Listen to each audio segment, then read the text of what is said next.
Boa noite, meus irmãos. Estamos aqui mais um dia, né, nesse novo modelo de culto.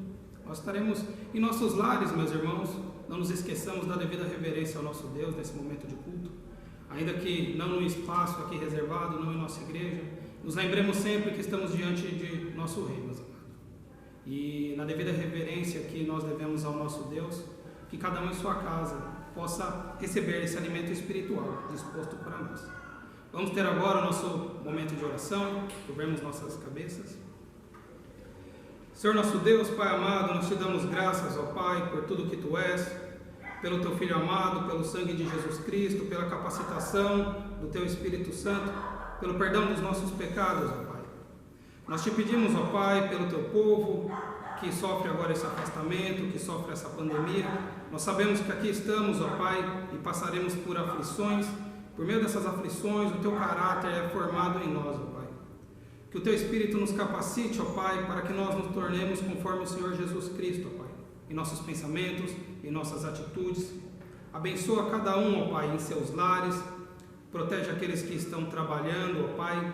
E acima de tudo, que o Teu Espírito Santo nos provoque, ó Pai, e que nós busquemos o pão espiritual. Aquele irmão que está de alguma maneira esfriando na fé, ó Pai, nós clamamos a Ti que o Senhor interceda, ó Pai, por todos eles, Senhor.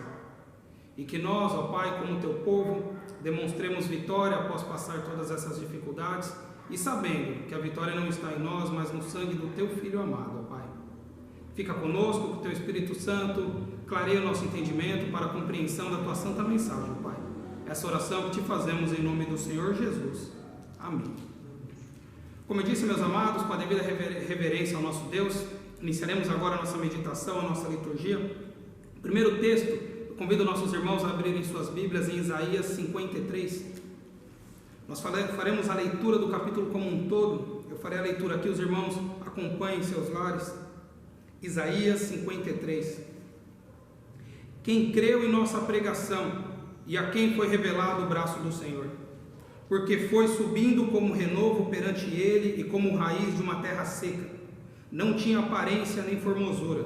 Olhámo-lo, mas nenhuma beleza havia que nos agradasse.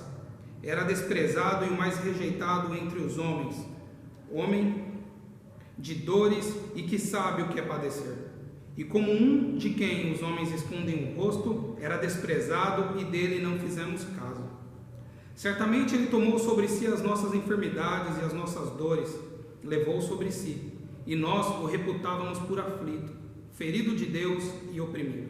Mas Ele foi traspassado pelas nossas transgressões e moído pelas nossas iniquidades. O castigo que nos traspassa estava sobre Ele, e pelas suas pisaduras fomos sarados. Todos nós andávamos desgarrados como ovelhas, cada um se desviava pelo caminho. Mas o Senhor fez cair sobre ele a iniquidade de nós todos. Ele foi oprimido e humilhado, mas não abriu a boca. Como cordeiro foi levado ao matadouro, e como ovelha muda perante os seus tosquiadores. Ele não abriu a boca. Por juízo o opressor foi arrebatado, e de sua linhagem quem dela cogitou? Porquanto foi cortado da terra dos viventes, por causa da transgressão do meu povo, foi ele ferido. Designaram-lhe a sepultura com os perversos, mas o rico esteve na sua morte, posto que nunca fez injustiça, nem dolo algum se achou em sua boca. Todavia, ao Senhor agradou moê-lo, fazendo-o enfermar. Quando der ele a sua alma como oferta pelo pecado, verá a sua posteridade, e prolongará os seus dias. E a vontade do Senhor prosperará nas suas mãos. Ele verá o fruto do penoso trabalho de sua alma e ficará satisfeito. O seu servo, o justo, com o seu conhecimento, justificará a muitos, porque as iniquidades deles levará sobre si. Por isso eu lhe darei muitos como a sua parte, e com os poderosos repartirá ele o despojo, porquanto derramou a sua alma na morte. Foi contado com transgressores, contudo levou sobre si o pecado de muitos e pelos transgressores intercedeu. Amém. Palavra maravilhosa do Senhor. Nós bem sabemos essa palavra, essa profecia de Isaías cumpriu-se após mais de meio milênio, o profeta Isaías ter profetizado isso. E é uma profecia maravilhosa para todos nós, o povo de Deus. Nós vemos aqui que o Senhor Santo, nosso Senhor Jesus, amoroso e puro, foi desprezado, foi rejeitado. Isso aqui demonstra como nós somos cegos diante das coisas que realmente importam. Nós, povo de Deus, que sabemos aquilo que verdadeiramente importa para nós, aquilo que tem influência na nossa vida espiritual, que está ligado à nossa eternidade. E essas palavras maravilhosas aqui, devem causar em nós, meus amados, uma reflexão, porque esses horrores que o Senhor Jesus sofreu, são os nossos pecados imputados a Ele. Nós deveríamos sofrer esses horrores, mas Cristo voluntariamente, não é, teve sobre si todos os nossos pecados, e essa deve ser a nossa esperança, no sacrifício substitutivo do Senhor Jesus, na nossa vida na eternidade, por meio do pagamento desses pecados. Devemos depositar todas as nossas esperanças, todos os nossos meios no Senhor Jesus. A palavra do Senhor nos diz: o Senhor fez tudo isso para salvar pecadores, pecadores como nós. E a nós é dado conhecer dos nossos pecados. Nós, tendo conhecido essa palavra do Senhor, tendo conhecido o quão maravilhoso foi esse ato dele, que propiciou para nós hoje estarmos orando direto ao nosso Deus, que propiciou o pagamento dos nossos pecados, e hoje no povo de Deus muitas das vezes ainda rejeita o nosso Senhor, dando prioridade a outras coisas, a coisas terrenas. E nós devemos, como eu disse, nos alegrar em tudo isso, porque essa perfeita obediência de Cristo foi imputada a nós, e por meio dessa perfeita obediência do Senhor Jesus, nós nos tornamos da família de Deus, desfrutamos de sua glória para sempre. E o Senhor Jesus, com esse ato, com esse sacrifício substitutivo, nos salva dos nossos pecados e da nossa miséria, uma miséria que transcende a pobreza que nós vemos nos nossos dias, mas uma miséria muito maior, uma miséria espiritual. Portanto, meus amados, nós, como povo de Deus, descansemos nessa profecia. Naquela época eles aguardavam esse Messias, o cumprimento das profecias. Nós hoje devemos nos alegrar e ter nossas confianças depositadas na promessa de que o Senhor Jesus voltará. E todas as nossas atitudes devem estar pautadas sobre esse princípio, de que em seu dado momento, em tempo oportuno, o Senhor Jesus voltará e buscará os seus. E nesse dia todo joelho se dobrará. Amém, meus amados? Eu me recordo aqui a palavra do Senhor Jesus, como eu disse, a leitura desse texto, essas palavras devem influenciar nossos atos, todos os nossos pensamentos. O Senhor Jesus disse em Mateus: nem todo aquele que diz a mim, Senhor, Senhor, entrará no reino dos céus, mas aquele que faz a vontade do meu Pai que estás nos céus. Nós bem sabemos, nós estamos diante de um Deus que vê tudo face a face. Não pensemos que isolados em nossos lares, afastados da comunhão dos santos, poderemos fazer o que quiser, deixarmos de lado a palavra do Senhor, nossos exercícios espirituais, porque o Senhor está aí. Então nos lembremos, ainda que em nossos lares, durante os cultos, as ferramentas são dispostas ao Senhor, lembremos-nos, independente daquele irmão que está pregando, nós quando nos colocamos aqui a trazer a palavra de Deus, também somos servos dessa palavra, e estamos diante de um Deus, de um Rei, um Senhor que governa todas as coisas, e a Ele tratemos com a devida reverência. Não nos esqueçamos de buscar diariamente o nosso alimento espiritual. Amém, meus irmãos? Agora nós teremos o nosso cântico. Nós meditamos na palavra do Senhor, Isaías 53, é um cântico do projeto Sola, de mesmo nome.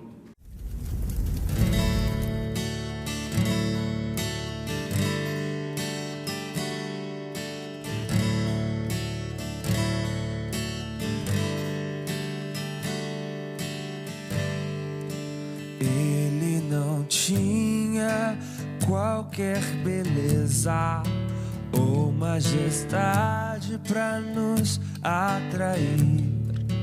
Nada havia em sua aparência para o desejarmos, mas rejeitado dentre os homens, ainda assim carregou nossas dores. O seu castigo nos traz paz e a esperança não se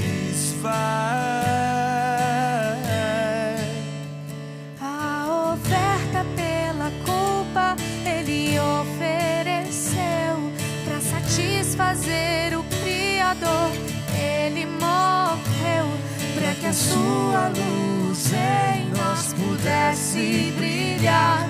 O Filho do amor se entregou em nosso lugar.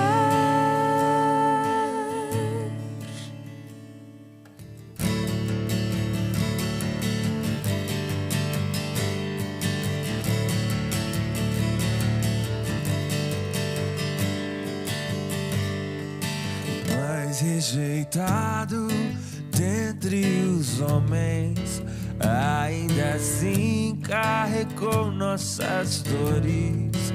O seu castigo nos traz paz e a esperança não se esvai.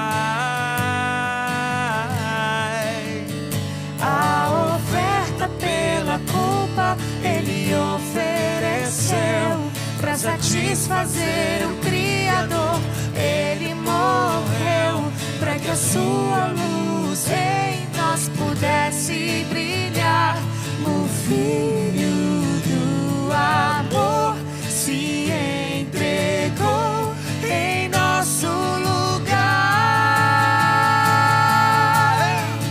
És o Cordeiro que pelos nossos pecados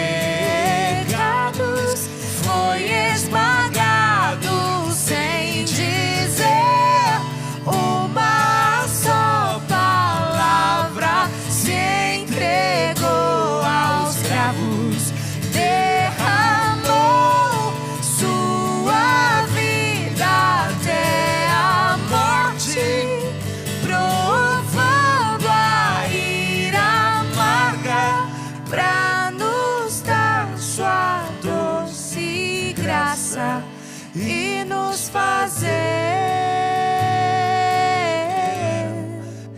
viver.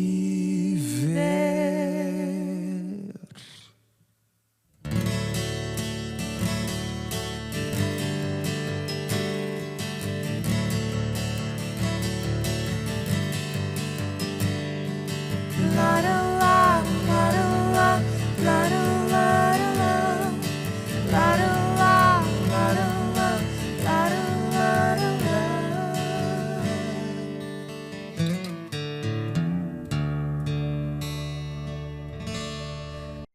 Agora eu convido nossos amados irmãos a abrirem vossas Bíblias. O segundo texto da nossa liturgia de hoje está lá em 2 Crônicas. 2 Crônicas 6, de 36 a 40. Quando pecarem contra ti, pois não há homem que não peque, e tu te indignares contra eles e os entregares às mãos do inimigo, a fim de que os leve cativos a uma terra, longe ou perto esteja, e na terra onde forem levados caírem em si, e se converterem, e na terra do seu cativeiro te suplicarem, dizendo: pecamos, e perversamente procedemos, e cometemos iniquidades, e se converterem a ti de todo o seu coração e de toda a sua alma, na terra do seu cativeiro, para onde foram levados cativos, e orarem voltados para a sua terra, que destes a seus pais, para esta cidade que escolheste, e para a casa que edifiquei ao teu nome. Ouve tu dos céus, do lugar da tua habitação, a sua prece e a sua súplica, e faze-lhes justiça. Perdoa o teu povo, que houver pecado contra ti. Agora, pois, ó meu Deus, estejam os teus olhos abertos e os teus ouvidos atentos à oração que se fizer deste lugar. Amém? Nós vemos aqui a palavra do Senhor a um povo, ao seu povo especificamente, aqueles que foram às guerras. Aqui é uma oração de Salomão e ele traz aqui a ideia de oração como meio de defesa. Nós bem sabemos, o povo de Deus esteve no exílio e foram resgatados à terra prometida. Interessante, eu peço para os irmãos voltarem os vossos olhos ao versículo 37. E na terra onde forem levados, caírem em si. Não é? Esse caírem em si, quando Salomão diz aqui, serve para nós nos dias de hoje. Quando nós caímos em si, nós nos entendemos a nossa realidade, a nossa pecaminosidade diante de Deus. E isso é muito importante para o povo de Deus, que nós saibamos o nosso devido lugar diante de Deus, de um Deus santo, de um Deus maravilhoso, de um Deus glorioso. Isso deve pautar todas as nossas atitudes na fé, a nossa busca pelos alimentos espirituais. E Salomão aqui ele termina rogando a misericórdia de Deus. Nós bem sabemos, a misericórdia de Deus ela é revelada a nós por meio do arrependimento genuíno. E o verdadeiro arrependimento, meus amados, ele não se dá em palavras. Até o ímpio pede perdão, muitas das vezes temendo as consequências daquela fala, daquela atitude. Mas o verdadeiro arrependimento, o arrependimento genuíno que o Senhor Jesus impõe para nós, é uma mudança de caminho. Nós devemos sim pedir perdão, mas abandonarmos aquelas práticas. De nada adianta nós incorrermos em determinado erro, pede perdão, passado um tempo cai novamente naquele erro, pede perdão novamente. Mas a nossa busca deve ser incessante pelo afastamento dessas práticas pecaminosas. E nós sabemos, a graça e a misericórdia abundantes para todo aquele que expressa arrependimento genuíno diante do Senhor. Nos lembremos da parábola do filho pródigo, aquele homem que saiu pecando, gastou todas as economias do seu pai, não é? Aquele pai, como representação de Deus, o recebe de braços abertos, o recebe com comemoração, o recebe com um abraço. A você que de alguma maneira está hoje fora da fé, meus amados, eu te digo, o Senhor Deus está de braços abertos, aguardando o seu retorno. E a graça e a misericórdia abundante a todo aquele que expressa arrependimento genuíno diante de Deus. E seguindo essa palavra da nossa liturgia, nós teremos agora mais um momento de oração. Curve a vossa cabeça, ore também aí do seu lar, dando graças a Deus pelo perdão do pecado, declarando diante do Senhor suas práticas pecaminosas, o seu afastamento da palavra do Senhor, e clame a Ele pela capacitação do Espírito, para que nós, ainda que nesse afastamento, distante da comunhão dos santos, continuemos firmes. Nós bem sabemos, nós somos comissionados a pregar até os confins da terra, independente de igreja, de um determinado lugar. Oremos ao Senhor, meus amados. Senhor nosso Deus, Pai amado, como nós lemos na Tua Santa Palavra, ó Pai, nós nos colocamos diante de Ti, o Senhor que é Deus, que é nosso Rei, o Senhor que governa sobre todas as coisas, ó Pai. Nós clamamos a Ti o perdão dos nossos pecados, ó Pai. Nós, vaso que somos diante do oleiro, ó Pai, o Senhor que é Deus maravilhoso, Deus santo, Deus perfeito. O Senhor, por meio do sacrifício do Teu Filho, ó Pai, nos permite orar diretamente a Ti, Senhor.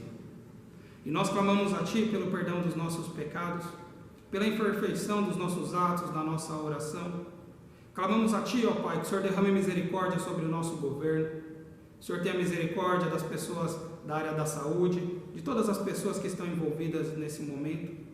Clamamos a Ti por aqueles irmãos que se levantaram, ó Pai, mesmo em meio às dificuldades, usarem das ferramentas dispostas, ó Pai, para que Tua palavra continue sendo professada, ó Pai, para que alcance outras pessoas, Senhor. Que nós sabemos, ó Pai, estamos numa guerra e essa guerra já foi vencida. Essa guerra foi vencida pelo sangue do Senhor Jesus Cristo, ó Pai. E neste sangue está depositada toda a nossa confiança, ó Pai. Nós te agradecemos por tudo o que Tu és. Nós te agradecemos porque o Senhor tem preservado o Teu povo, Pai. Essa oração que te fazemos em nome do Senhor Jesus. Amém. Graça e paz, irmãos e irmãs.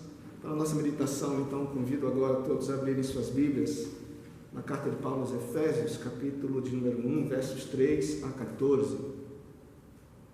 Efésios 1, de 3 a 14. Está escrito o seguinte: Bendito Deus e Pai de nosso Senhor Jesus Cristo, que nos tem abençoado com toda sorte de bênção espiritual nas regiões celestiais em Cristo, assim como nos escolheu nele antes da fundação do mundo, para sermos santos e irrepreensíveis perante ele, e em amor nos predestinou para ele, para a adoção de filhos por meio de Jesus Cristo, segundo o beneplácito de sua vontade, para louvor da glória de sua graça, que ele nos concedeu gratuitamente no amado, no qual temos a redenção pelo seu sangue, a remissão dos pecados, segundo a riqueza da sua graça, que Deus derramou abundantemente sobre nós, em toda sabedoria e prudência, desvendando-nos o mistério da sua vontade, segundo o seu beneplácito que propusera em Cristo, de fazer convergir nele, na dispensação da plenitude dos tempos, todas as coisas, tanto as do céu como as da terra. Nele, digo, no qual fomos também feitos herança, predestinados segundo o propósito daquele que faz todas as coisas conforme o conselho da sua vontade, a fim de sermos para louvor da sua glória, nós, os que de antemão esperamos em Cristo, em quem também vós, depois que ouvistes a palavra da verdade, o evangelho da vossa salvação, tendo nele também crido, fostes selados com o Santo Espírito da promessa, o qual é o penhor da nossa herança, até ao resgate da sua propriedade, em louvor da sua glória. Vamos orar brevemente ao Senhor nesse momento. Senhor, abençoa-nos, ó Pai, que Teu Espírito Santo nos conduza, iluminando as nossas mentes, ao longo, Senhor Deus, desta abordagem da Tua palavra. Queremos pedir ao Pai que Ele trabalhe na nossa mente e nos nossos corações, levando-nos ao entendimento adequado, ao discernimento espiritual, e que isso decorra ao final de tudo, Senhor, na glória da Tua pessoa, na gratidão, em louvor, por Tua graça derramada sobre nós. No nome de Jesus, nós oramos, Deus. Amém. O tema da mensagem de hoje é bênçãos que importam. E por que nós resolvemos escolher este tema para meditarmos nesse trecho da palavra do Senhor? Primeiramente, nós precisamos entender o que significa bênção. Bênção, neste caso, religiosamente falando, é o ato atribuído a Deus, ou seja, tem origem em Deus e que promove o nosso bem, promove o bem a alguém. Então, todo ato de Deus que produz o bem é uma bênção da parte de Deus para as nossas vidas. O interessante é que hoje em dia nós temos entendido e buscado bênçãos num sentido muito restrito. Muitas pessoas buscam receber bênçãos que fomentem o prazer e realizações para as coisas deste mundo. Então, a pessoa é abençoada quando ela tem saúde, quando ela tem riqueza, quando ela tem prosperidade, quando ela tem beleza, quando ela adquire bens materiais. Então, estas são as bênçãos que as pessoas têm, no geral, buscado. Na verdade, este tem sido o entendimento do que significa bênção para o mundo de hoje. Mas quando nós olhamos a palavra de Deus, ela nos fala, especialmente esse texto de hoje, nos fala de outros tipos de bênçãos. Como assim outros tipos de bênçãos? Bênçãos que verdadeiramente importam. Qualquer bênção que nós desejemos para a nossa vida aqui e agora, em alguma medida, em algum momento ela cessará. Cessará ou pelo decurso do tempo mesmo, talvez um processo natural, ou ela cessará com a nossa morte. Então tudo que nós desejarmos para cá, não é pecado em si desejarmos algumas coisas, mas tudo que nós desejarmos para cá, para esta vida, lembremos-nos, passarão, todas as coisas passarão. Mas há bênçãos que de fato importam, porque elas são bênçãos que projetam para a eternidade. E é o que nós encontramos nesse texto. Olha o versículo número 3, diz assim: bendito o Deus e Pai de nosso Senhor Jesus Cristo, que nos tem abençoado com toda sorte de bênção espiritual nas regiões celestiais em Cristo. Quando nós lemos nesse texto bênção espiritual, não significa que há bênção espiritual e que há bênção material. Não é esta a questão. Quando fala de bênção espiritual, significa todas as dádivas que Deus estabeleceu sobre nós na dimensão da vida espiritual. Quando nós olhamos essas palavras do apóstolo Paulo, ele claramente nos diz que Deus nos tem abençoado com toda sorte, com todo tipo, com todos os modelos, com variados modelos de bênçãos espirituais nas regiões celestiais. Ele tem feito isso por nós em Cristo Jesus. E quando nós continuamos a ler esse texto, nós observamos que o apóstolo Paulo faz uma série de relação de bênçãos que Deus estabeleceu sobre nós. E essas, segundo o texto que nós lemos hoje, são bênçãos que verdadeiramente importam. São bênçãos que de fato projetam cada um de nós para a eternidade. São bênçãos que Deus estabelece sobre nós aqui e agora, em alguma medida, mas que invade a eternidade e jamais cessarão as suas consequências, elas jamais serão retiradas de sobre nós. Quando nós olhamos ainda esse texto, é importante nós observarmos, esse texto fala de bênçãos que Deus nos concedeu no passado, bênçãos que Ele nos concede no presente e bênçãos que Ele concede para nós no que se refere ao futuro. Para sermos justos, para que eu seja justo com esta classificação, por assim dizer, eu quero dizer que esta classificação em bênção passada, bênção presente e bênção futuro, eu as extraí de uma mensagem que o pastor Russell Shedd fez em uma determinada ocasião. A abordagem, o conteúdo não é o mesmo, mas essa divisão didática eu achei bastante interessante e bastante útil para nós. Deus, portanto, nos tem abençoado com toda sorte de bênção espiritual nas regiões celestiais em Cristo. Bênçãos que aconteceram no passado, bênçãos que acontecem no presente, bênçãos que acontecerão no futuro, e hajam elas, acontecido no passado, se estabelecido no presente, ou reservadas para o futuro, elas são eternas. Elas invadirão a eternidade e jamais serão cessadas.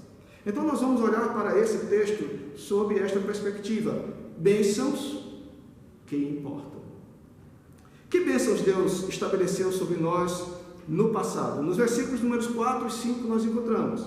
Dizem assim, esses dois versículos: assim como nos escolheu nele antes da fundação do mundo, para sermos santos e irrepreensíveis perante ele, e em amor nos predestinou para ele, para a adoção de filhos, por meio de Jesus Cristo, segundo o beneplácito de sua vontade. Eu gostaria de chamar a atenção para duas bênçãos que Deus estabeleceu sobre nós no passado. Primeiro, aqui é mencionada no versículo número 4, assim como nos escolheu nele antes da fundação do mundo. Então, antes que houvesse tempo, antes que houvesse o primeiro átomo da criação, Deus já havia, na sua sabedoria, na sua soberania, no seu poder, Deus já havia estabelecido e escolhido algumas pessoas. Deus já havia resolvido resgatar determinadas pessoas. Diz que Ele nos escolheu nele, e esta escolha foi feita antes da fundação do mundo, portanto, absoluta, total e completamente fruto da soberania e da vontade do coração de Deus.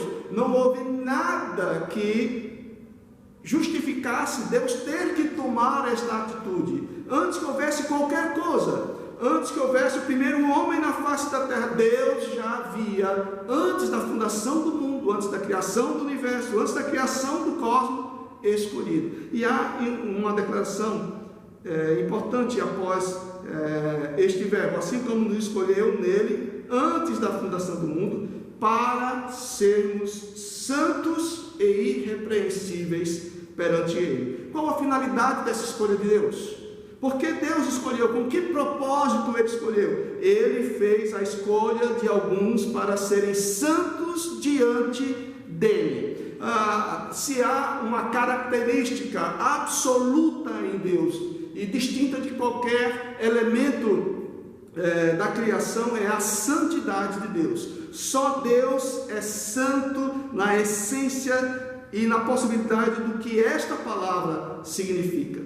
Uma das expressões do Antigo Testamento é que Deus é santo, santo, santo. O conceito desta tríplice menção à palavra santo é que ele é completamente o outro, ou seja, Deus é absolutamente distinto da criação. Deus é absolutamente distinto de qualquer pessoa, é distinto de qualquer outro ser. A palavra que é traduzida lá por santo significa isso, o outro, no sentido de que a existência, a pessoa e o ser de Deus são absolutamente distintos, únicos, exclusivos dele. E para que alguém pudesse se apresentar diante dele, este alguém precisava ser santo da sua presença, porque ele é santo. Então, o Deus santo é um Deus que não admite o pecado na sua presença. E o que nós observamos nesse texto é que antes que o mundo fosse formado, Deus nos escolheu para que nós nos tornássemos ou fôssemos tomados como santos e irrepreensíveis perante Ele. Mas observe, este conceito de uma escolha antes do tempo significa que Deus já tinha de fato projetado tudo e estabelecido tudo o que tem acontecido, o que aconteceu e o que virá a acontecer na história da humanidade. Por que santos e irrepreensíveis perante Ele? Porque nós nascemos hoje numa realidade de pecado.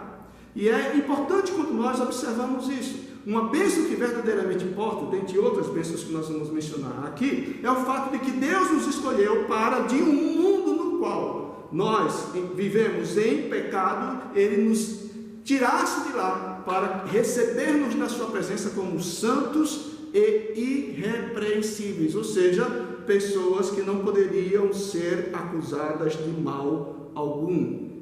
Que bênção extraordinária é essa? Essa bênção não importa de fato. Primeira bênção, portanto, Ele nos escolheu para sermos aceitáveis diante dEle. Essa escolha é um ato deliberado e livre de Deus, antes da fundação do mundo. E tornar-nos aceitáveis significa habilitar-nos para estarmos na sua presença. Mas vamos continuar o texto. E o texto diz: e em amor nos predestinou para Ele, para a adoção de filhos, por meio de Jesus Cristo, segundo o beneplácito de sua vontade. A segunda bênção que nós observamos aqui, que Deus estabeleceu sobre nós no passado, a primeira foi a escolha, agora nós nos referimos à predestinação de Deus. Essa predestinação, ela tem uma ação específica. Na verdade, ela é colocada aqui nesse texto como uma espécie de paralelo a essa escolha que Deus fez. Então, Deus escolheu para sermos santos, então Ele nos predestinou para sermos santos, por assim dizer. Mas, olha o que diz a continuação do versículo: nos predestinou para Ele. E essa bênção é uma bênção maravilhosa, irmãos, porque Ele nos predestinou para que nós nos tornássemos dele, para que nós nos tornássemos sua propriedade. Ele nos predestinou para pertencermos a Ele, sermos o seu bem, sermos sua propriedade, estarmos na sua presença. Nos predestinou para Ele, para a adoção de filhos por meio de Jesus Cristo, segundo o beneplácito de sua vontade. Nos predestinou para Ele. E é interessante nós observarmos que essa predestinação, essa escolha antecipada, conforme o versículo de número 4, ela foi feita claramente em amor. Em amor. Não deveu-se a outra coisa qualquer, senão a deliberação do coração de Deus em amar-nos. Antes da fundação do mundo, amarmos a nós que vivemos após a fundação do mundo, mas que vivemos em um mundo que está escravizado pelo pecado. Deus nos amou no passado.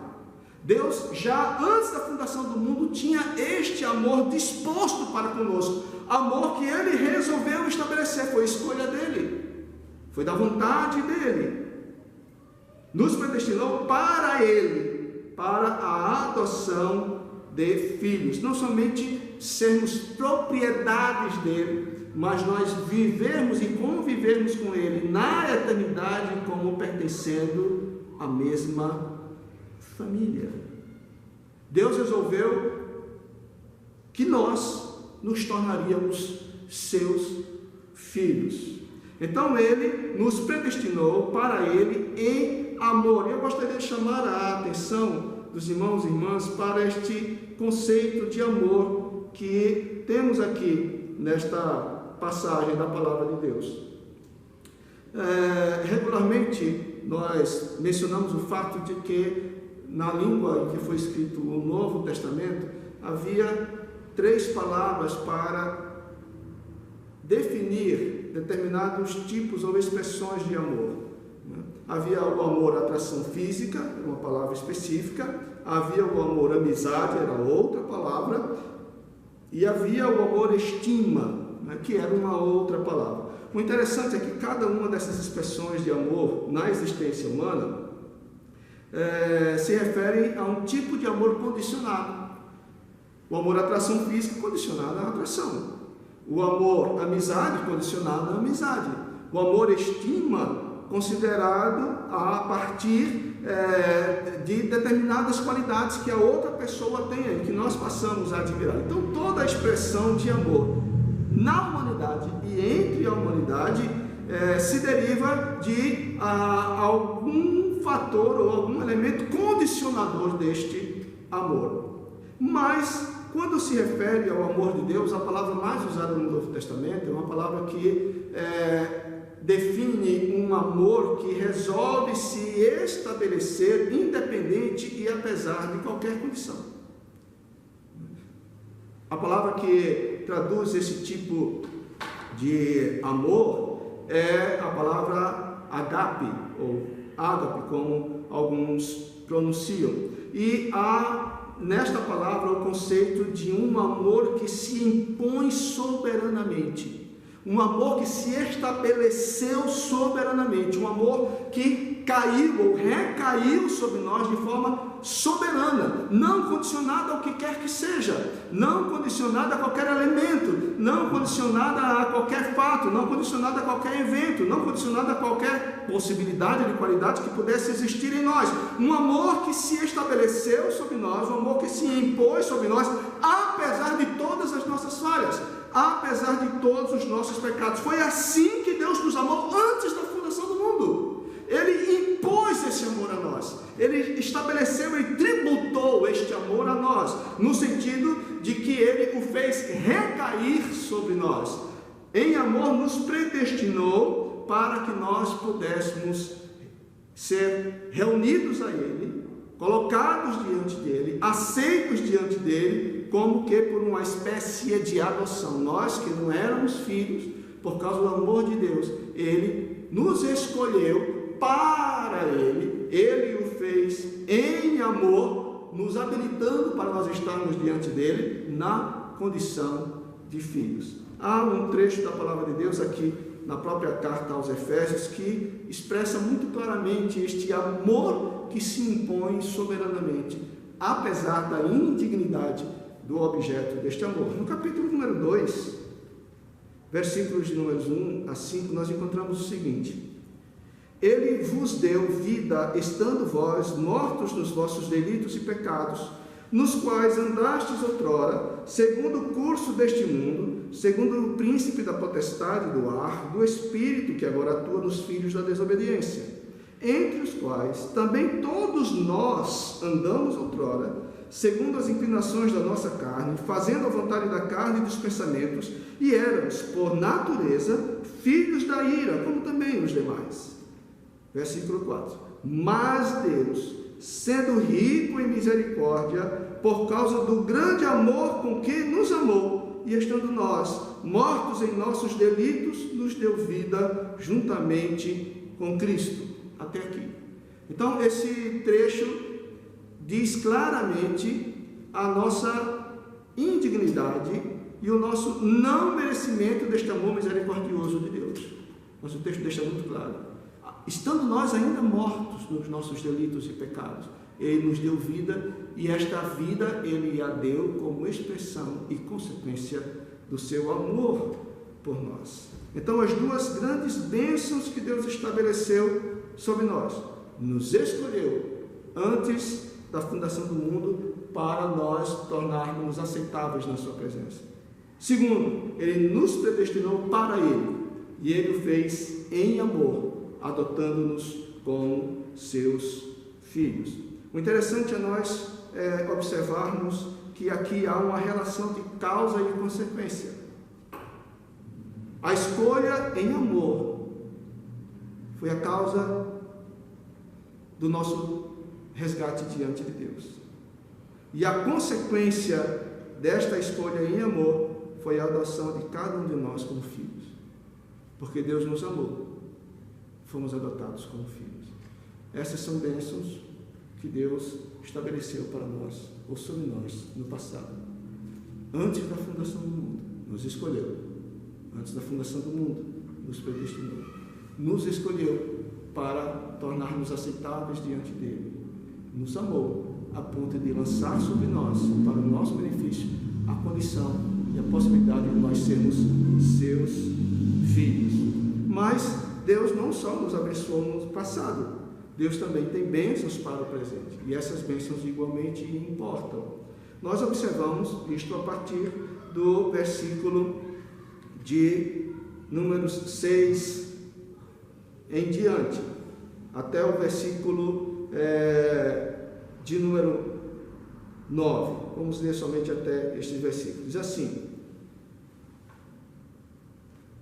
o versículo 5 diz: nos predestinou para ele, para a adoção de filhos por meio de Jesus Cristo, segundo o beneplácito de sua vontade. Aí versículo 6: para louvor da glória de sua graça, que ele nos concedeu gratuitamente no amado. E observe o que diz a partir do versículo 7: no amado, no qual temos a redenção, a remissão dos pecados, segundo a riqueza da sua graça, que Deus derramou abundantemente sobre nós em toda sorte de sabedoria e prudência, desvendando-nos o mistério da sua vontade, segundo o beneplácito que propusera em Cristo. E continua o texto.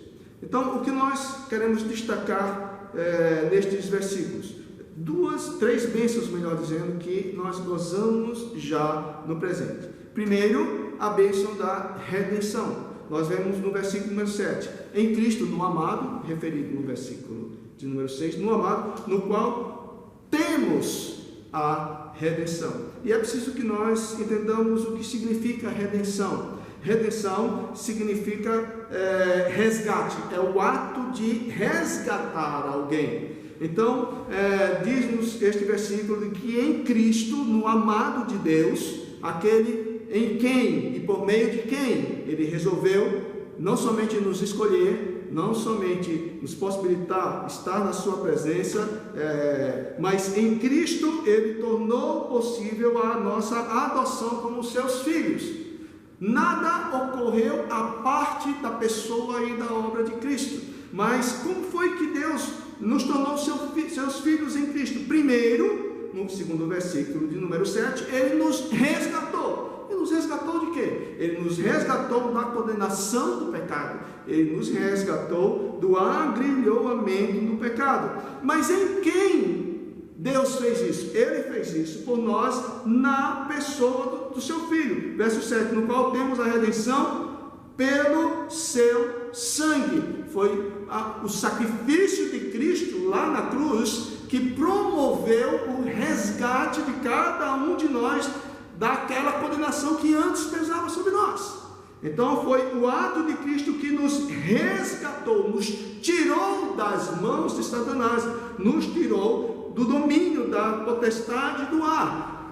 Ele nos tirou, Ele nos libertou da condenação que pesava sobre nós. Ele encravou na cruz a dívida que constava contra nós. Ele pagou essa dívida, e ao pagar essa dívida, Ele nos resgatou.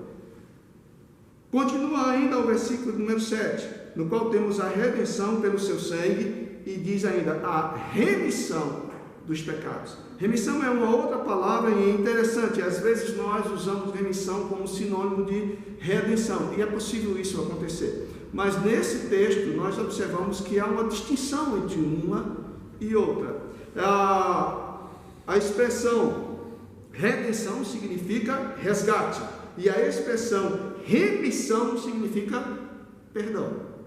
Então observe como Deus nos abençoou agora em Cristo. Em Cristo agora nós temos o resgate da condenação do pecado. Em Cristo, e por causa de Cristo, da excelência do seu sacrifício, nós temos o perdão dos nossos pecados. Fomos resgatados para a glória de Deus e fomos perdoados dos nossos pecados também para a glória de Deus. Quando nós observamos a expressão redenção, é importante que nós levemos em consideração o que está escrito na carta de Paulo aos Gálatas, no capítulo de número 4, versículos números 4 e 5. Diz assim: vindo, porém, a plenitude do tempo, Deus enviou seu Filho, nascido de mulher, nascido sob a lei, e ele diz qual o propósito da vinda ou do nascimento de Cristo Jesus: para resgatar os que estavam sob a lei, a fim de que recebêssemos a adoção de filhos. É por causa da eficácia do sacrifício de Cristo que nós somos adotados como filhos de Deus. E nós somos adotados porque Deus elaborou a nosso favor o perdão de nossos pecados. Quando Jesus Cristo se deu lá na cruz, Ele carregou sobre si a nossa dívida. Na primeira epístola de Pedro, capítulo de número 2, nós encontramos expressão muito interessante. Primeira epístola de Pedro, capítulo de número 2, versículos de números 24 e 25, no finalzinho do capítulo número 2.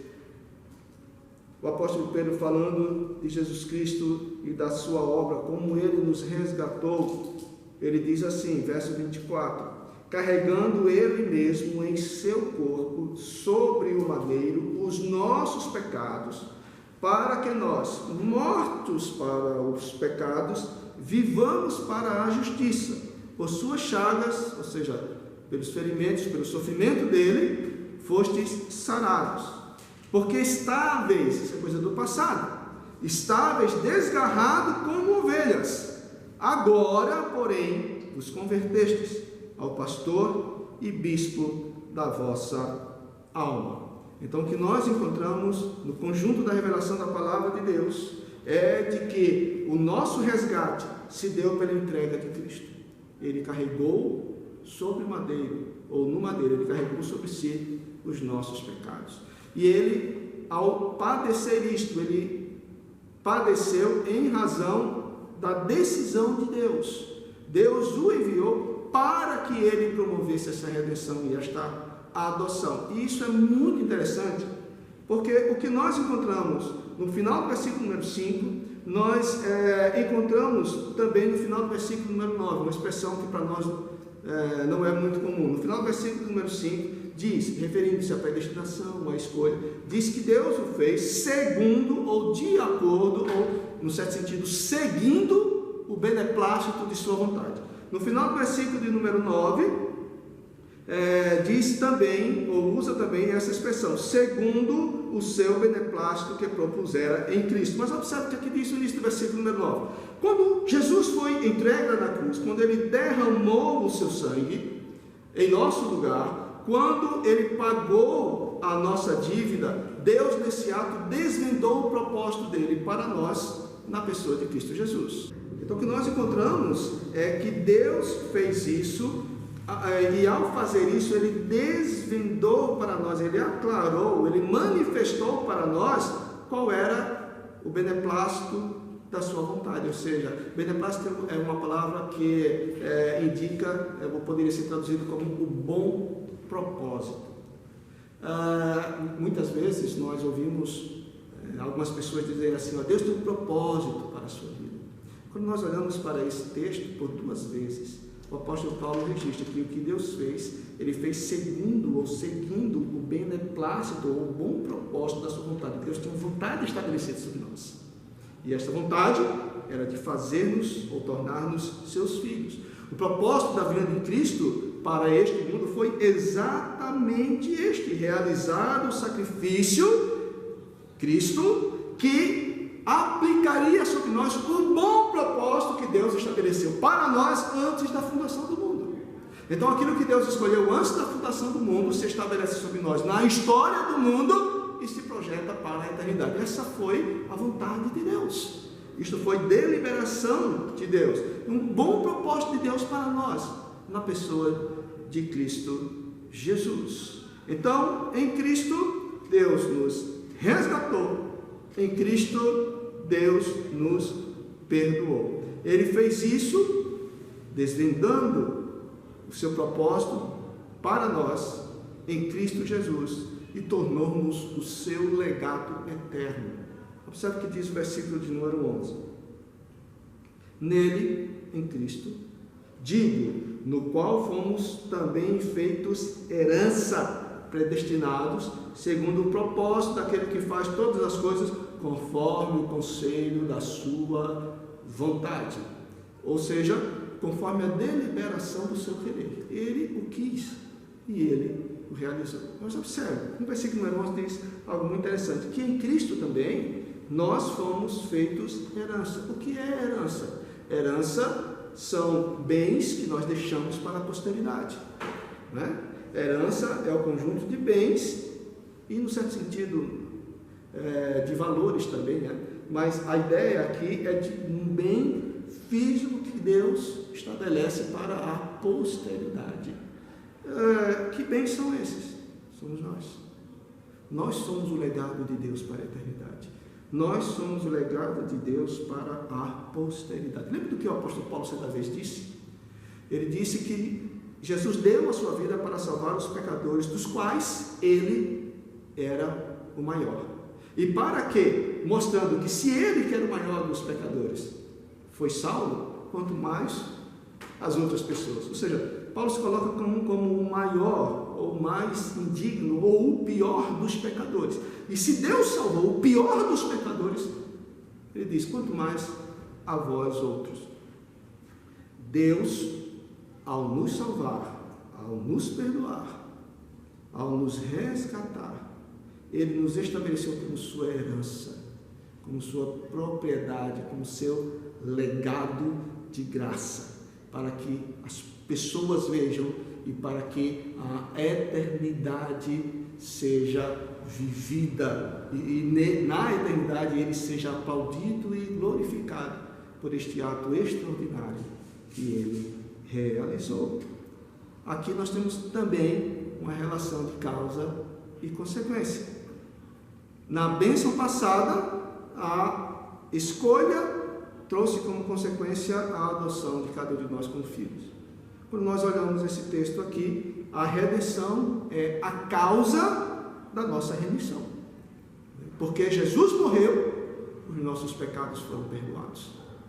Deus deu o seu Filho para que nós pudéssemos receber como benefício o perdão dos nossos pecados. Mas aí há também uma bênção para o futuro.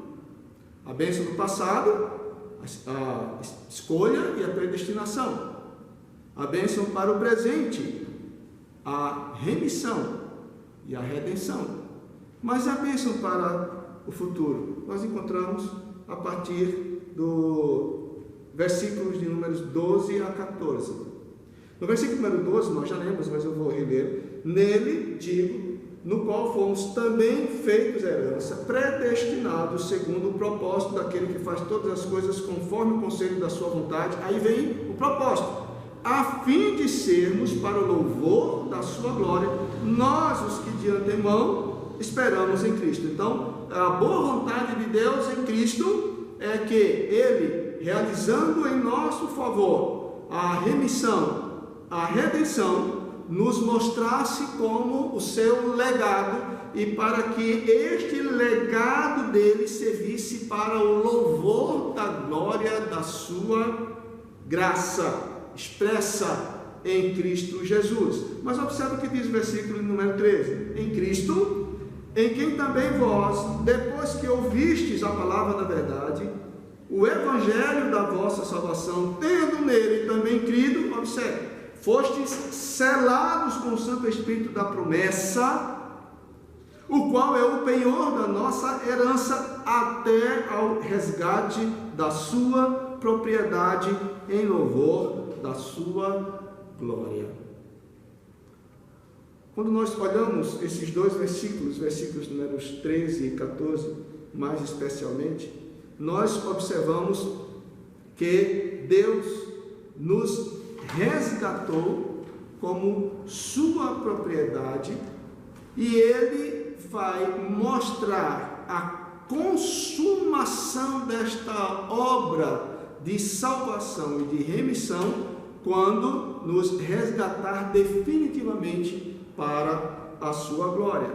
diz que, no versículo número 13, quando nós cremos, nós fomos selados com o Santo Espírito da promessa. Nós recebemos o Espírito Santo. Ele se estabelece sobre nós, e ele sobre nós, e em nós é a marca, ou consequência imediata da nossa eleição, da nossa escolha, da parte de Deus. Então, nele, tendo também crido, fostes selados. E observe, o Espírito Santo aqui é chamado de o Santo Espírito da promessa. Bom, quando nós olhamos para essa expressão, é preciso que nós perguntemos, o que significa o Espírito Santo da promessa?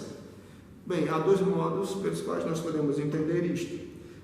Uma é que se refere ao Santo Espírito que foi prometido, e pode ser entendido assim o texto, mas se nós observarmos um pouquinho mais o contexto, é mais provável que a expressão Santo Espírito da promessa se refira à promessa que vem no versículo número 14, o qual o Espírito Santo, ele é o penhor, ele é a garantia da nossa herança, ou seja, de que nós somos a herança de Deus, lembra? O legado de Deus. No versículo de número 11, diz que nós fomos feitos também herança. Então o Espírito colocado sobre nós é a garantia, é o penhor desta herança, ou seja, de que nós pertencemos a Deus, e ele permanece sobre nós como garantia do resgate da sua propriedade. Haverá ocasião em que nós seremos resgatados deste mundo para vivermos na glória de Deus. Lembram?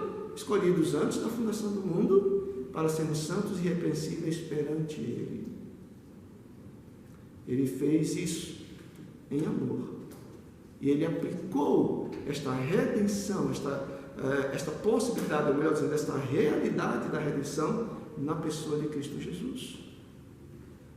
Quando Jesus morreu por nós, quando nós cremos em Cristo, nós então recebemos este certificado de que nós seremos resgatados como sua propriedade para a eternidade. Então, a bênção futura que nós temos é a bênção da consumação da nossa redenção para o louvor da glória de Deus. Na primeira carta de Paulo aos Tessalonicenses, há algumas declarações bastante interessantes que eu gostaria de compartilhar. 1 Tessalonicenses, capítulo de número 4, o apóstolo Paulo falando sobre o futuro, sobre o resgate dessa propriedade. A partir do versículo de número 15, ele diz assim, 1 Tessalonicenses 4, a partir do versículo número 15: Ora, ainda vos declaramos por palavra do Senhor isto: nós, os vivos, os que ficarmos até a vinda do Senhor, de modo algum precederemos os que dormem, porquanto o Senhor mesmo, dada a sua palavra de ordem, ouvida a voz do arcanjo e ressoada a trombeta de Deus, descerá dos céus, e os mortos em Cristo ressuscitarão primeiro. Depois nós, os vivos, os que ficarmos, seremos arrebatados juntamente com eles entre nuvens para o encontro do Senhor nos ares. E observe como termina o versículo número 17: e assim estaremos para sempre com o Senhor.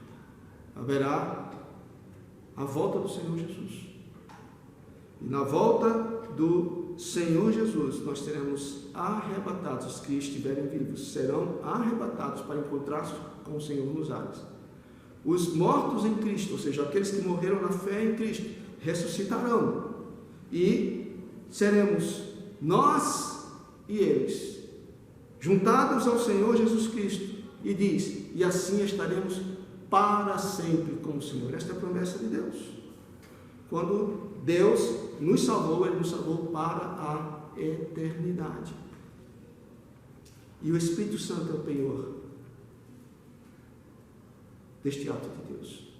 O Espírito Santo é a garantia de que nós seremos resgatados como propriedade de Deus, e diz, em louvor da sua glória.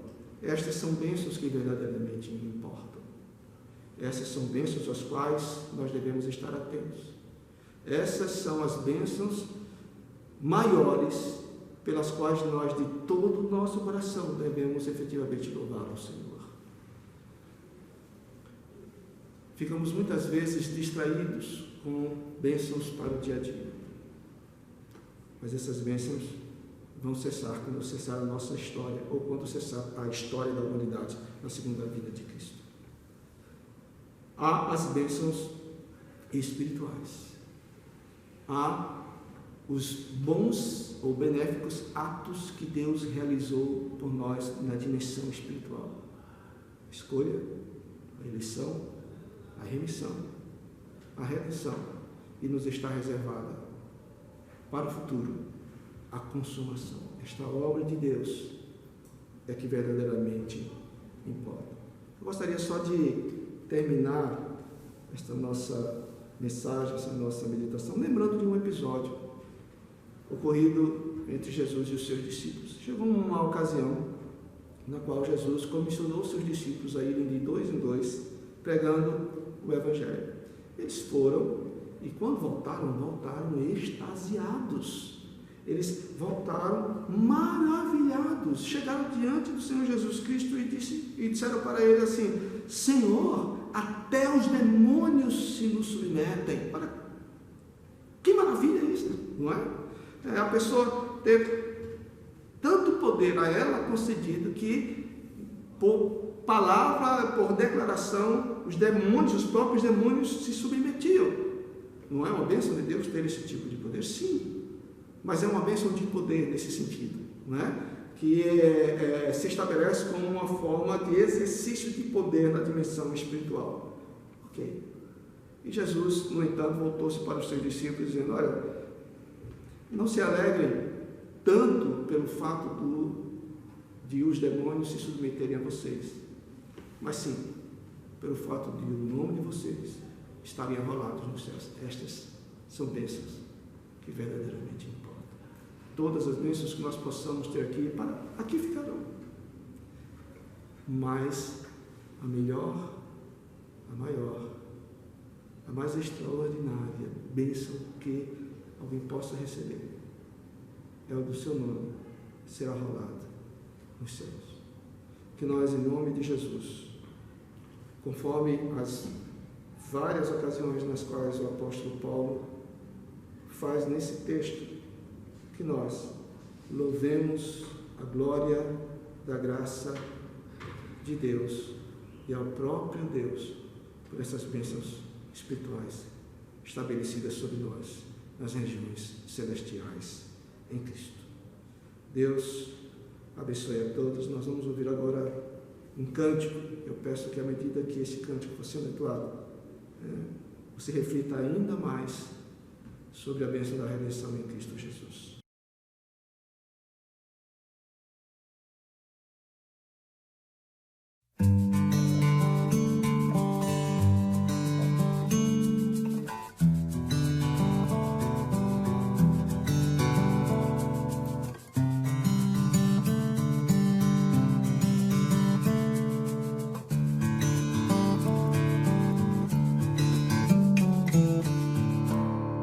Eu olho para a cruz e para a cruz eu vou do seu sofrer participar, da sua obra vou cantar. Meu Salvador na cruz mostrou o amor do Pai, o justo Deus. Pela cruz me chamou, gentilmente me atraiu e eu, sem palavras, me aproximo, quebrantado.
Que a graça do Senhor Jesus, o amor de Deus, nosso Pai, a comunhão e a consolação do Espírito Santo esteja sobre todos vós, irmãos e irmãs, e sobre todo o povo de Deus, hoje e para todos sempre.